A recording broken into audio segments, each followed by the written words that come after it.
So, good morning or good night, depending on where you are in the world, and welcome to another anniversary album review of The Shield Dude on a Couch. I'm joined again tonight by Señorita Sabrosura. How are you, Señorita? Good, good. How are you? I'm good. It's been a And long time. it's been a long time. Yes, I think a week and a half or something. But we're here today because we're going to talk about a band that we've talked a lot on this channel lately, and it's Smashing Pumpkins, but we're talking about 1998's album Adore that came out Yes. on June 2nd of 1998, Yeah, and it's been 25 years. 25 years. And this is an album that marked a variation in sound for the band. Uh, Yes. because we'll talk a little bit of history of when this album came out. They were coming out of the super successful Melancholy and the Infinite Sadness, but tragedy struck. This what did I say? Tragedy happened for the Yeah. Smashing Pumpkins. They had, I think it was a keyboard player that died of an overdose, and it And was then Mhm. they kick out the drummer, Chamberlain, Yeah, because I because think he Jimmy was Chamberlain. using drugs too. Yeah, so they kicked him out. So Smashing Pumpkins became a three piece. It was Billy Corgan, James Iha, and Darcy. Yes. So this album was more rooted in electronics and still had guitars and rock to it, more gothic rock, but it had a drum machine. So it Yeah, was, because they kick out the drummer, they have to go to synths and drum machines, and I think they use a drummer like a session drummer for like 3 songs. yeah, I'm reading some of the background because I can't remember everything, but I know that during this period, I think that before they released this album, they released uh, two songs for a movie soundtrack. One was for the Lost Highway. It had the song I, which was kind of electronic, and then Mm-hmm. you had the end is the beginning, is the end. That was in that Batman soundtrack. That so Yeah. they were, you got a taste of the more electronics. Apparently, the band recorded over 30 songs for this, and they almost made another double album. Yeah, with them, it's difficult, I think, to restrain in length and in number of songs. So but I think like after that successful album of Melancholy and the Infinite Sadness, everybody was expecting like another rock album, and they wanted to do something different. Yeah, so I was And reading also the like Billy Corgan, I think he was I read he was going through divorce, and his mom passed away. So a lot of tragedies.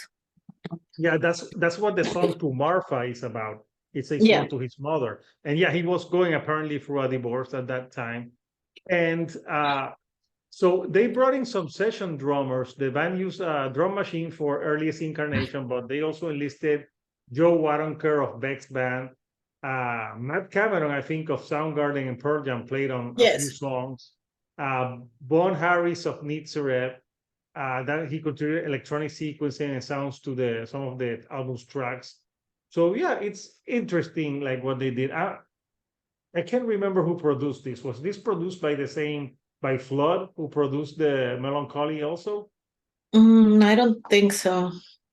Yeah, it was. It was produced by Oh, Flood okay. and Brad Wood. So yeah, and it's a 73-minute album, and it's described as electronic rock, gothic rock, art rock, and synth pop. And something that I've like, we'll talk a little bit after we talk more about the album of what I think of the end.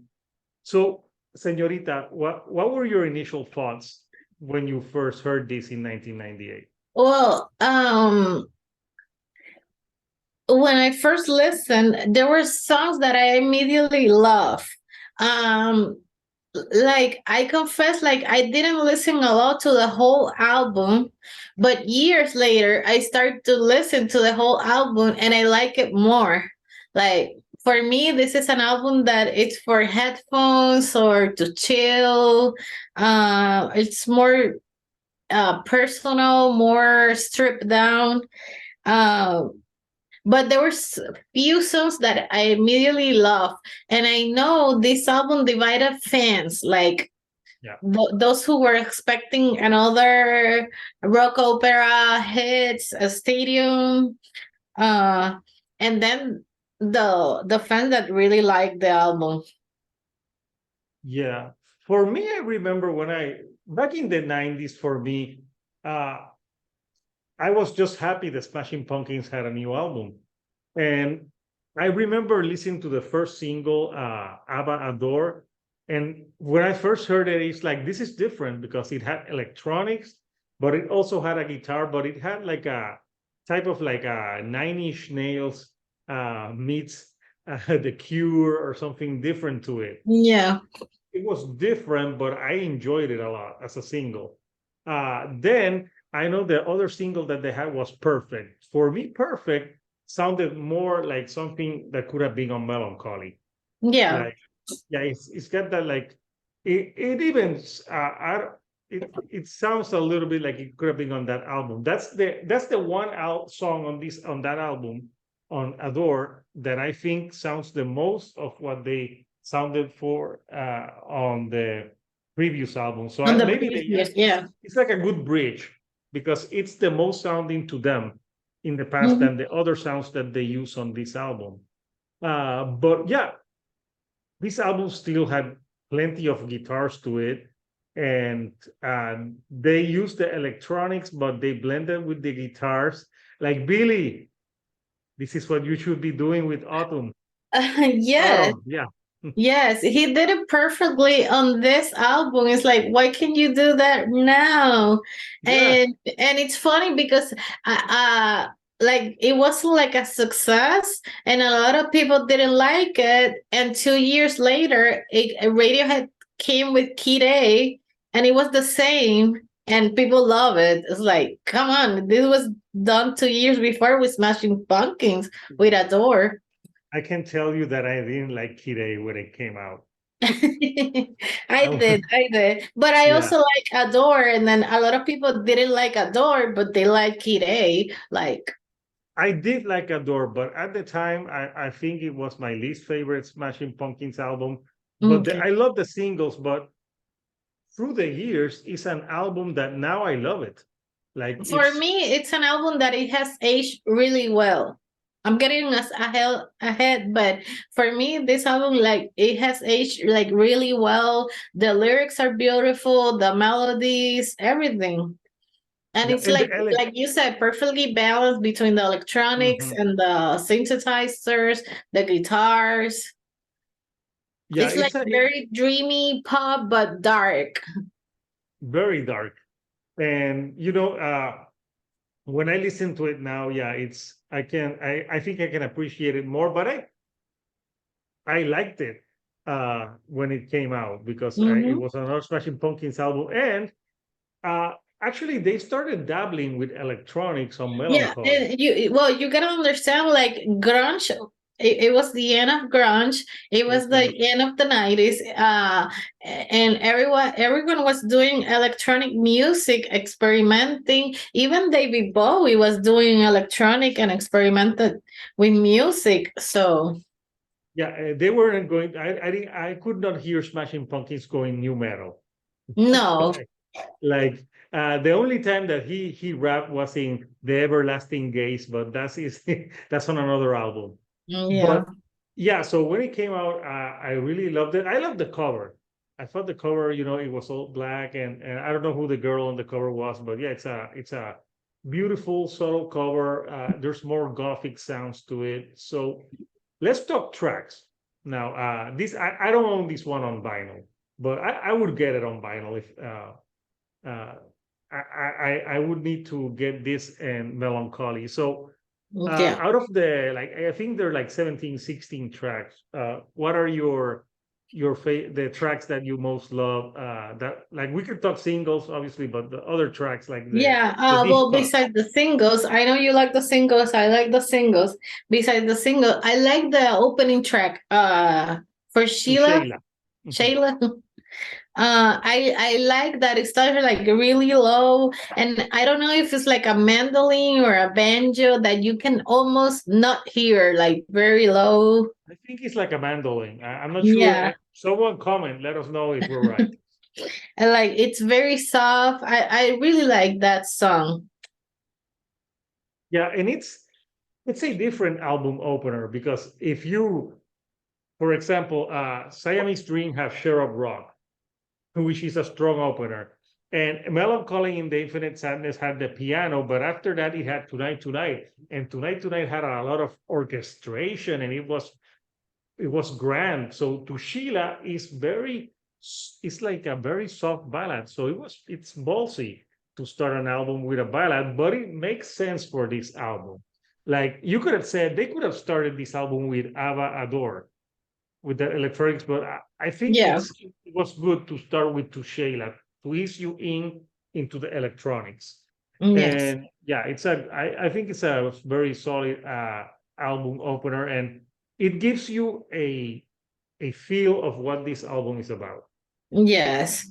And another song that I really like, it's Pug, PUG. yeah, yeah, Yeah. I for me like a very interesting song, and I like it sounds like a toy machine gun in the music. yeah. I It's the a key. weird. Yeah, it's like a toy, like a laser toy machine gun. I don't know. And I like the keyboards and the bass, and then the guitars in the middle. It's an interesting song for me. It was different too. Different but good. It's a Exactly. good different. Yeah. Yeah. And of course, I like, and even more now, Once Upon a Time and For Marta. For me, those are beautiful, beautiful songs. And even though they're about like loss and tragedy, like they're beautiful. Yeah, I like Once Upon a Time. It's yeah, especially Hmm. the way like Once Upon a Time in my life. Yeah. I like the way that Billy sings on that because he's singing more softly on this Yes, album. and that's another thing I like about this album. It's his voice. Like it's very soft. And I know he had problems with his voice. And I have a friend that went to a concert, I think I don't know, it was this year or last year, and they have to cut the concert short because he started to lose his voice, because he's now always like screaming and forcing his voice. Like you don't have to scream, you can sing like you sing in a door, and we like it. Yeah, no, that's so any other one that stands out for you? I like the tale of Dusty and Pete. Yeah, that follows Pug. Uh-huh. And Blank Page. I really like that. That was one of my favorites too. Nice. So yeah, I have a few different ones from you, deep cuts that I What like. songs do you like? A deep cut that I've always loved from this album is Shame. Okay. Like Yeah, it's a like good song. shame. And it's like it's very ethereal, that song. And there's like a part where he says like love is good, love is kind, love is pure all the time. I don't know, and I like how he says the shame, and it's like almost whispery. So Mhm. I've always enjoyed that track a lot. I think it's a great deep cut Yeah. that I don't think they play that song that much. Then you have the one that follows that, Behold the Nightmare. I love that one too. Like he's like the nightmare goes on, and the lyrics are he's talking about like someone that he loves, but like they can't be together, and he hurts him, and that's why that's like the nightmare that Yeah. that person keeps hurting him, and I really enjoyed that those two, and they follow each other, so they're really good. I think apples and oranges is interesting with the electronics that they Yeah, use, it's very especially that like they, yeah, it's like a song like you were hearing that the in a disco in the end of the 90s. yeah, and I like that he spells apples and oranges wrong. Yeah. But he's always But doing that. We talk about that. yeah, he's always doing that. I think Daphne Descends is a good track also. Mm. It's electronic, it's softer. And obviously, this I love Abador. I think it's a great single. Yes. I love that video. The video, and that's where he looked like Uncle Fester from Adam's Oh, I was Family. saying he looks like Nosferatu, the Yeah, he's original like doing the, vampire. and I Mm-hmm. love the line, "It's you that I adore, you will always be my whore." I'm like, I wonder if I dedicated that to someone in the 90s, and they'll be like, "You jerk." But yeah, I remember this album because I remember it came out in 1998, and when it came out, I think I was going through a breakup. So this was this is a good breakup album. You're like, oh my god, no, nobody loves me listening to those Smashing Pumpkins songs. So yeah, I think And what do you think about Perfect? Well, you said like it reminds you of the previous albums, right? yeah, but to me, I think it sounds very. I'm trying to sound like how similar it sounds to uh I don't know, Well, something. the video, they explain it was like a continuation of 1979. That Yeah, it video. doesn't. Yeah, it was that I remember the music video, and it was a continuation of 1979. But I think that was the. I think they needed a track that sounded more of like their last albums or a good transition track. Yeah. That But could have been also the opening track, like that for could a have been the opening transition. track. But I think it's ballsy that they open with to Sheila because it's and then they close with Marfa. They close For with some Marta. ballads. Yeah. But yeah, what I think I love more about this album as an adult, actually, I think is the lyrics and the mood of the album. You know, Mm. it's a more chill album, very beautiful lyrics, and uh, it's sad but beautiful. It's a like some Yeah. there's a lot of melancholy to it. What do you think? Yeah, you're right. It has a lot of melancholic. It's dark, but at the same time, it's beautiful. Like it's the lyrics. I like it a lot. Like it, for me, it was like more mature, more toned down, stripped down, than the previous albums. And I know it doesn't have like a big rock song or hits like home runs like 1979 or Bullet with Butterfly Wings, but all the album it has like a good pace, good transitions. Yeah, I think this is one of those albums that maybe was ahead of its time when Yeah, it I came think out. so. Like And yeah, like people, I said, 2 years later, Radiohead did the same, and everybody loved it. And this album, it only has two singles because um they didn't want to put a third single because they consider it wasn't a successful album. yeah, The yeah, record label, I think the record label said, yeah, no more singles. But because I think there was supposed to be a third single. Uh, what's the name? uh, I'm trying to remember which would have been the first single. Crestfallen. It was gonna be the third single. Yeah, actually, Crest- that's not one of my favorite songs on that album. So, no, so yeah. So any weak points on the album for you? You not have not. really.